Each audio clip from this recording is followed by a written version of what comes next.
네, 앞서 JB타임즈에서 잠깐 말씀을 드렸는데요. 오늘 강혜경 씨가 국정감사에 출석을 합니다.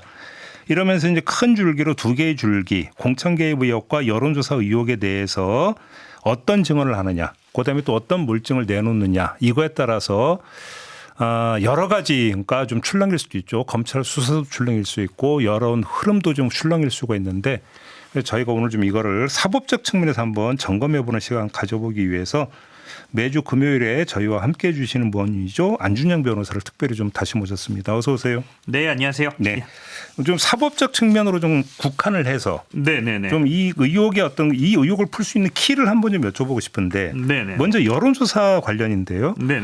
이제 작게 보면 여론조사 과정에서 조작이 있었느냐 없었느냐, 그렇죠. 예. 그다음에 뭐 선관위 신고 규정을 어겼느냐 마느냐, 그다음에 여론조사 비용을 어떻게 처리했느냐 여러 가지가 있어요. 그런데 아무튼 한마디로 좀 정리하면 불법 여론조사로 일단 통칭을 하겠습니다.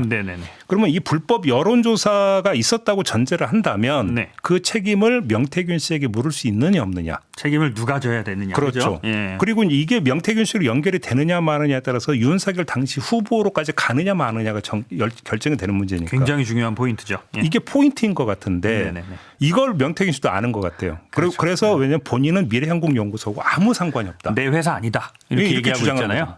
이게 방어가 되면 그러니까 수사 기법상 명태균 씨까지 가기가 힘든 거죠. 기법상으로만 놓고 보면. 그렇긴 한데요. 사실은 뭐 뻔해요. 이게 자기는 뭐 조언만 했고 실제 사장은 따로 있다. 이런 얘기잖아요. 그리고 등기상 사장도 다른 사람이고. 근데 생각보다 수사 과정에서 차명 회사를 밝혀내는 일이 너무 쉬워요. 아, 쉬워요? 너무 쉬워요. 어떻게요? 보통 회사들은 이제 자금의 흐름을 보면은 이제 실제 실소유주를 밝혀내기 쉬울 거잖아요. 그렇죠. 그런데 생각해 보면 이 여론조사 회사는 사실 돈을 버는 회사는 아니란 말이에요. 돈을 오히려 많이 쓰죠. 그리고 명태균 씨 이제 이런 사건들을 보면 돈을 막 뒤로 받던지 뭐 나중에 대가를 뭐 돈이 아닌 다른 걸로 받던지 뭐 공천으로 받던지 막 이런 식으로 돌렸기 때문에 자금 추적으로 증명하기 좀 어려울 것 같은데 이제 문제는 강혜경 씨가 이 회사의 직원이었잖아요. 이 회사 직원의 증언이 있어요. 있죠. 나는 명태균한테 지시받았고 전화 통화 녹음 파일도 있죠. 그렇죠. 그리고 나는 명태균이 뽑았고 모든 업무 보고도 명태균한테 했다. 이렇게 강력하게 얘기하는 강혜경 씨가 있고 또 하나는 오늘자 국민일보 보도가 나왔는데요. 그렇죠. 그 등기부등본산 대표인 김모 씨가 직접 얘기를 했어요. 등기상 대표가 나는 차명이고 실제 주인은 명태균이다. 이렇게 얘기를 했기 때문에 관련자들 굉장히 중요한 사람 2명 이상의 증언이 있기 때문에 그러면 이 진술의 신빙성이 인정이 될 수 있는 겁니까? 그렇죠. 만약에 둘이 얘기가 있잖아요. 둘의 진술을 맞춰보면 돼요. 검찰에서 둘 다 불러가지고 누구 말이 맞는지 맞춰보면 둘이 진술이 일관된다. 그럼 그 진술만 가지고도 차명은 입증하기가 너무 쉬워요. 그럼 물증이 없어도 됩니까? 그 진술이 일관되고 신빙성이 있다고 판단이 된다면? 그렇죠. 근데 추가 물증 같은 건 예를 들면 뭐 문자 내역이라든지 카톡 내역이라든지 이런 게 존재하는 걸로 보이기 때문에 녹음 파일도 나왔으니까. 예, 제가 볼 때는 이게 진짜 차명이었다면 차명을 입증하는 건 굉장히 쉬워 보인다. 수사상. 그건 쉬운 문제다. 네네네. 그러면 그 여론조사 신고도 안 된 여론조사를 가지고 명태균 씨가 윤석열 당시 후보를 만난 거 아니냐? 그렇죠. 이 부분을 입증하는 건 어떻게 보십니까? 그거는 이제 명태균 씨가 본격적으로 피의자 신분으로 조사를 좀 받아봐야 그래야 좀 밝혀질 수 있을 것 같아요. 그거야말로 좀 객관적인 증거 자료들이 좀 필요한 문제죠. 그렇죠. 그런데 말 그대로 만났다라고 하는 것을 물증을 확보하는 건 쉬운 게 아니잖아요. 그런데 이게 또 수사 과정을 저는 이제 형사사건 워낙 많이 하다 보니까 보면 만났다는 것도 입증할 방법이 있어요. 어떻게요? 예를 들면 명태균 씨가 그 당시 쓰던 휴대전화 그리고 뭐 만났다는 뭐 김건희 여사나 윤석열 대통령이 휴대전화의 위치 정보를 특정하면은 명태균 씨가 만났다고 특정되는 시간에 둘이 같은 장소에 있었다.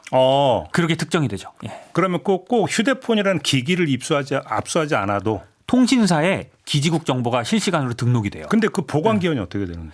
보관 기간 같은 경우는 통상 6개월에서 1년인데 그럼 지나버렸으니까. 네. 그런데도 또 간혹 이제 통신사마다 2년에서 3년까지 보관하는 경우도 있기 때문에 이거는 찾아보면 뭐 만났다는 건 어렵지 않을 것 같습니다. 그래요? 입증하는 건. 결국은 그 위치 추적. 네. 쉽게 얘기하면 네. 위치 추적의 관건이 될 수가 있다. 그렇게 될 수도 있고요. 그러면 그게 관건이라면 통신사에서 그 보관 기한을 지나서 지금 보관하고 있느냐가 지금 관건이에요. 그것도 관건이고 또 하나는 이 휴대전화에 있는 문자 메시지나 사진 같은 건 임의로 막 지울 수 있잖아요. 그런데 사람들이 좀 간과하는 것 중에 하나가 내비게이션 검색 기록 같은 것도 다 포렌식이 되거든요.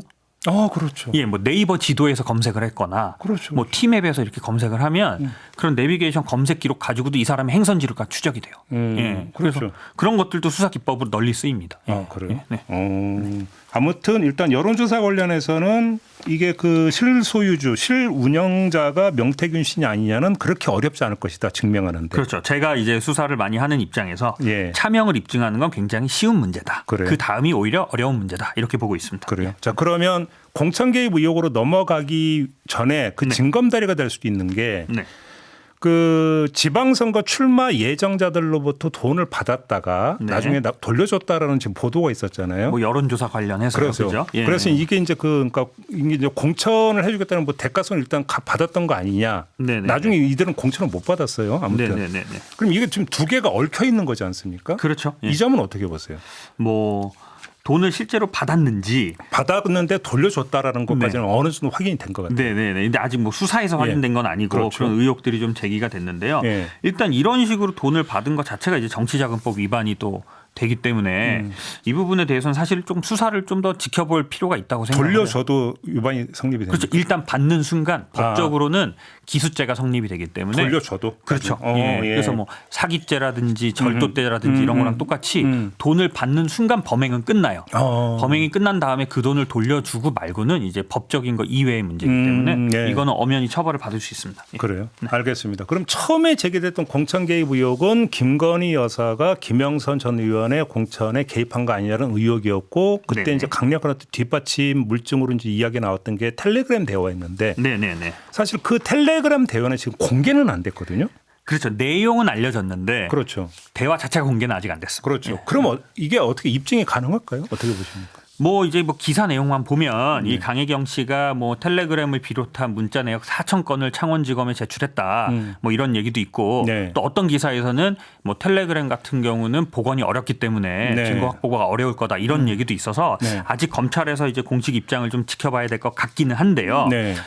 사실 텔레그램이라는 것도 예. 그렇게 안전하지만은 않아요. 모르시는 분들이 많겠지만 예. 텔레그램은 복원이 안 된다고 알고 계시는데 생각보다 포렌식이 굉장히 잘 됩니다. 예.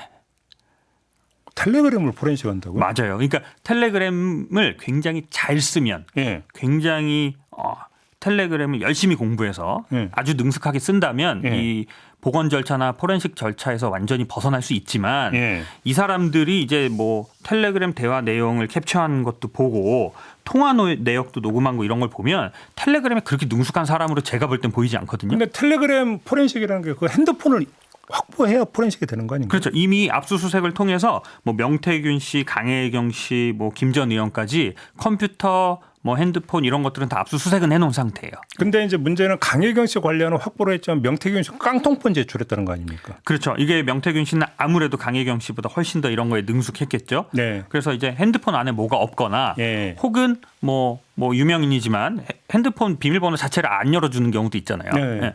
그렇게 되면 사실 포렌식은 어려운데 핸드폰 비밀번호만 열면 사실 비밀 대화를 자동 삭제를 해놓지 않는 이상 텔레그램 대화도 얼마든지 포렌식이 가능합니다. 지금 광역단체장 공천 개입 의혹도 불거졌거든요. 네네네. 명태균 씨의. 네네. 근데 이거는 지금 그때 당시에 어떤 정황 정도만 지금 보도가 나온 상황인데 이건 어떻게 해요? 또 입증 가능성이 있다고 보세요? 일단 뭐 당시에 경남지사, 뭐 강원지사 등 당사자들은 모두 사실이 아니다라고 이제 부인을 하고 있거든요. 네네네. 그래서 아직은 객관적인 증거도 밝혀진 게 없어요. 예. 그런데 이런 여러 가지 정황들 중에 좀 공통적인 것들은 대부분 진실일 경우들이 좀 있는데 그 공통적인 내용이 뭔지 보면 이 공천 과정에 이 영향이 있었는지 없었는지는 아직 모르지만 예.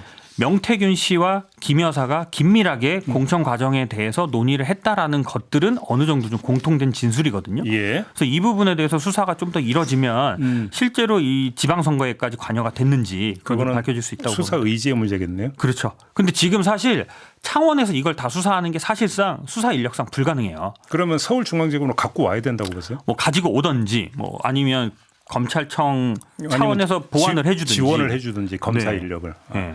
하나만 마지막으로 네. 명태균 씨가 자기 캡처본 2,000장 있다고 주장하고 있고 네네. 하나는 지금 공개를 하지 않았습니까? 하나 공개됐죠. 예. 근데 지금 압수수색을 했는데도 지금 그 명태균 씨가 갖고 있는 이 현상을 어떻게 이해를 해야 되는 겁니까? 이거는 아마 그런 캡처나 이런 거를 잘 보관했을 것 같아요. 본인한테 생명줄이라고 생각했을 거잖아요. 그러면 추가 압수가 좀 압수수색이 돼야 되는 거 아닌가요? 근데 이게 압수수색은 어디다 숨겨놓으면 찾을 수가 없어요, 사실. 그래서 사실은 검찰에서는 아마 제 생각이지만 검찰에서는 아마 인신 구속 여부를 고민하고 있을 거예요. 그렇게 보면. 사람을 일단 가둬놓으면 증거를 내놓기도 하거든요. 예. 알겠습니다. 자, 오늘 말씀 여기까지 들어야 될 것 같네요. 고맙습니다, 변호사님. 네, 감사합니다. 네, 안준영 변호사와 함께했습니다.